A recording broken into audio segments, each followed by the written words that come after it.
Hey, you know where a guy can get a lobster roll around here? Look, I'm not a cannibal, okay? They're delicious. Look, just do me this one solid. Just do this one thing for me. Look, buddy, I will pinch you with my claw. Boston, Massachusetts. Beantown. Harvard Yard. Goodwill Hunting. Mark Wahlberg. Boston is one of my favorite American cities. Between the iconic accents, the internationally acclaimed university, the intense sports rivalries, the seafood, and the history, you could spend weeks just absorbing the essence of Boston into your veins. On the food scene, New England is especially known for its lobster rolls and its clam chowder. So I decided I was going to try the 3 best lobster roll clam chowder combos in all of Boston. In case you didn't know, a lobster roll at its essence is just a whole heap of fresh lobster on bread. Mathematical. You can get them either cold, usually tossed with mayo, or hot, covered in melted butter. As for clam chowder, it's clams, veggies, and seasoning in a cream-based broth. Okay, hold up. Can I tell you a secret? I never once had a lobster roll before I made this video. Never. But that's what this channel is all about. It's about going out into the world and seeing and experiencing new things and getting out of my comfort zone. And it's my hope that in doing so, maybe I encourage you to do the same. Got a little serious there. Stay until the end to hear my choice for best lobster roll and best clam chowder in all of Boston. And don't forget to tell me in the comments about why I'm wrong and where your favorite places are. Also, I made a pit stop for dessert somewhere along the way that you do not want to miss. Luke's Lobster. Lobster. The first bite of a lobster roll that I would take in my entire life would come from Luke's Lobster, Back Bay. If your decor doesn't make me feel like the Gorton's fisherman while I'm eating, then you're doing it wrong. Luckily, Luke's didn't make that mistake. Luke's has expanded to over 30 locations worldwide, including New York City's Grand Central Station, Japan, and Taiwan. I don't know if that made me more excited or less excited to try it. Is this about to be the McDonald's of lobster rolls? It sure costs a lot more than McDonald's. They only sell their lobster rolls cold, so I got the small size of their lobster roll clam chowder combo, which came along with a cute little branded lemonade. It's so picturesque. Oh my god, look at this video. It's so shiny, absolutely gorgeous roll. The placement of the seasoning, this is a work of art. My first bite! It was good.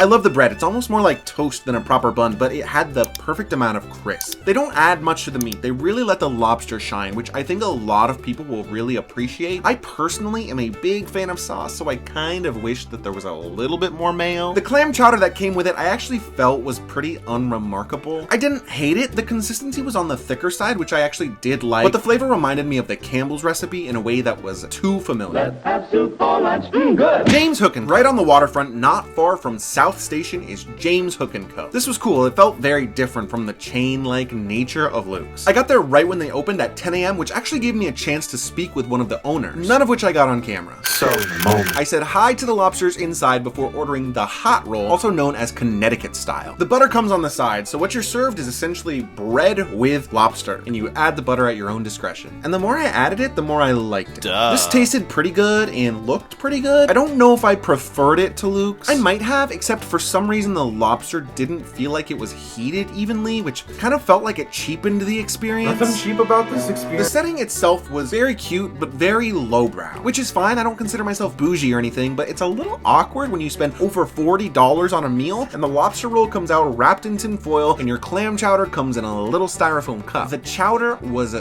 thick. It was actually sort of filling even for such a small portion. I didn't even add my oyster crackers. There was nowhere to put them. That's viscosity. It was delicious. The chowder here could easily serve as a meal all by itself. Tourism! Back out onto the streets of Boston, and I was ready to see some sights. One thing about me is the more walkable your city is, the more I like it. Boston is right up there with New York City in terms of walkability, except even smaller and easier to get around. Before the morning fog lifted, I spent some time in the harbor, which was eerie in all the right ways.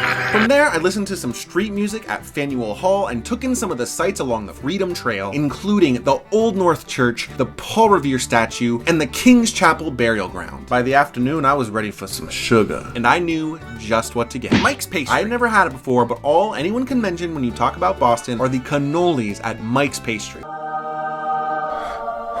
I mean, I get it now. I do. I get it. I'm so sorry I questioned any of you. I got the peanut butter cannoli, and let me tell you, this thing opened my eyes to what a cannoli can be. The sheer amount of cream in this thing. This might be too rich for some people, but I am not some people. Look, it might be crowded. It can have lines, whatever. Who cares? I don't care. Get there. Neptune Oyster. By dinner time, I was ready for my last lobster roll, and so I headed to Neptune Oyster, a small little restaurant with just 42 seats, including the bar. Now, Neptune Oyster has some lore attached, and that lore is that you should expect to wait a really long time before you can get in. I was ready. I was ready to wait. I didn't.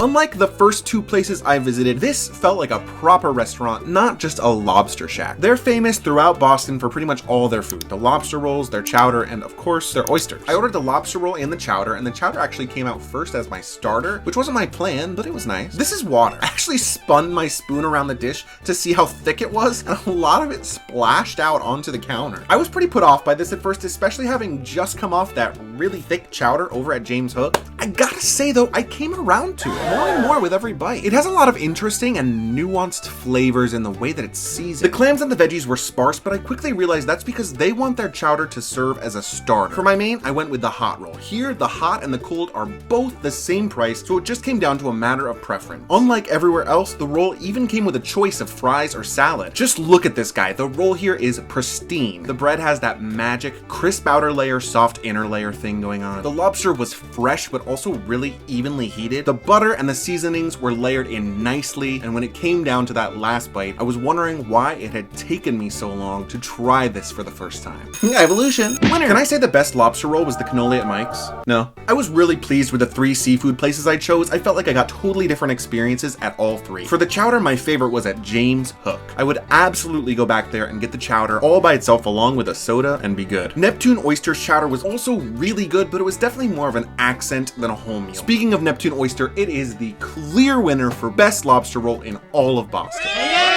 Aside from the incredible flavor and texture, the thing that really got me is that it actually felt like it was worth the price. These lobster rolls are gonna put me in debt. It was beautifully presented, it came with a side, and it cost almost exactly the same as a lobster roll from Luke's or from James Hook. I had fantastic service with a smile, and I got in with no wait. The perfect day in Boston would include lunch at Neptune Oyster, followed by a cannoli from Mike's Pastry, just a short walk away. What did I get wrong? Where did I miss? Do you think Luke's is the McDonald's of lobster rolls? Why is Neptune Oyster overrated? What's the longest you've ever waited to get in? I want to hear it all down in the comments below. I love you for watching. My name is Josh. Now let's get lost. Nutrition.